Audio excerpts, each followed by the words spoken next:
ಇಷ್ಟು ತಿಳ್ಕೊಳ್ಳಿ ಸ್ನೇಹಿತರೆ, ಬಸ್ ಸ್ಟ್ಯಾಂಡ್ನಲ್ಲಿ ಏನೋ ಗಲೀಜು ಬಿದ್ದಿರುತ್ತೆ, ಒಂದಿಷ್ಟು ಕಸಗಳು ಪಕ್ಕದಲ್ಲೇ ಇದ್ದಿರುತ್ತೆ, ರಸ್ತೆ ಮೇಲೆ ನಡೀತಾ ಹೋಗ್ತಾ ಇರುವಾಗ ಒಂದು ಬಾಳೆಹಣ್ಣಿನ ಸಿಪ್ಪೆ ನಮ್ಮ ಕಣ್ಣಿಗೆ ಕಾಣುತ್ತೆ. ಅಯ್ಯೋ, ನನ್ನ ಪಾಡಿಗೆ ನಾನು ಹೋಗೋವನಿಗೆ, ಹೆಚ್ಚೆಂದರೆ 10 ನಿಮಿಷ ಬಸ್ ಕಾಯುವನಿಗೆ ಆ ಕಸವನ್ನು ಎತ್ತಿ ಪಕ್ಕದಲ್ಲಿ ಬಿಸಾಡುವ ಅಥವಾ ಕಲ್ಲನ್ನು ರಸ್ತೆಯಿಂದ ಪಕ್ಕಕ್ಕೆ ಎತ್ತಿಡುವಂಥ ಉಸಾಬರಿ ಯಾಕೆ ಅಂತ ಯೋಚನೆ ಮಾಡಿರಬಹುದು ಅಲ್ವಾ? ನಾನು ನೀವು ಸಹ ಹಾಗೆಯೇ ಯೋಚನೆ ಮಾಡ್ತಾ ಇದ್ದೀವಿ. ಜೀವನದಲ್ಲಿ ಯಾವತ್ತೂ ಹೀಗೆ ಯೋಚನೆ ಮಾಡಿದ್ರೆ ನಮ್ಮ ಭೂಮಿಯಲ್ಲಿ ಯಾವತ್ತೂ ನಾವ್ಯಾರೂ ಬದುಕಲಿಕ್ಕೆ ಸಾಧ್ಯನೇ ಇಲ್ಲ.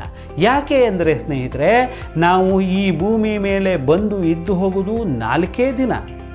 ಆ 4 ದಿನದ ಆಯುಷ್ಯ ತೀರೋದ್ರವರೆಗೆ ನಮಗಿದೆಲ್ಲ ಯಾಕೆ ಬೇಕು ಅಂತ ಯೋಚನೆ ಮಾಡಿದರೆ ನಾವು ಪ್ರತಿಯೊಬ್ಬರು ವೈರಾಗ್ಯ ಮೂರ್ತಿಗಳಾಗಿ ಬಿಟ್ಟಿರ್ತೇವೆ.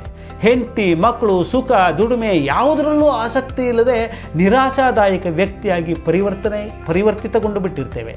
ಭೂಮಿ ಮೇಲೆ ಇರೋ 4 ದಿನವನ್ನು ಎಂಜಾಯ್ ಮಾಡಬೇಕು ಅಂತ ಹೇಗೆ ಅಂದ್ಕೊಳ್ತೀವೋ, ಅದಕ್ಕೆ ಬೇಕಾಗಿ ದುಡಿಮೆಯನ್ನು ಮಾಡಬೇಕು, ಶ್ರೀಮಂತನಾಗಬೇಕು, ಎಲ್ಲ ಬೇಕುಗಳನ್ನು ಸಂಪಾದಿಸ್ಕೊಳ್ಬೇಕು ಅಂತ ಹೇಗೆ ಯೋಚನೆ ಮಾಡ್ತೀವೋ, ನಮಗೆ ಸಾವು ಹತ್ತಿರದಲ್ಲಿದೆ ಅಂತ ಗೊತ್ತಿದ್ದು ಇನ್ನಷ್ಟು ದುಡಿಲಿಕ್ಕೆ ಅಥವಾ ಗಳಿಸಲಿಕ್ಕೆ ಹೇಗೆ ಚಿಂತಿಸ್ತಾ ಇರ್ತೀವೋ, ಹಪಾಪಿಸ್ತಾ ಇರ್ತೀವೋ, ಹಾಗೆಯೇ ನಮ್ಮ ಸುತ್ತಲಿನ ಪರಿಸರವನ್ನು ಸುಂದರವಾಗಿ ಇಟ್ಕೊಳ್ಳುವಂಥ ಜವಾಬ್ದಾರಿ, ಕರ್ತವ್ಯಗಳು ಸಹ ಹಾಗೆ.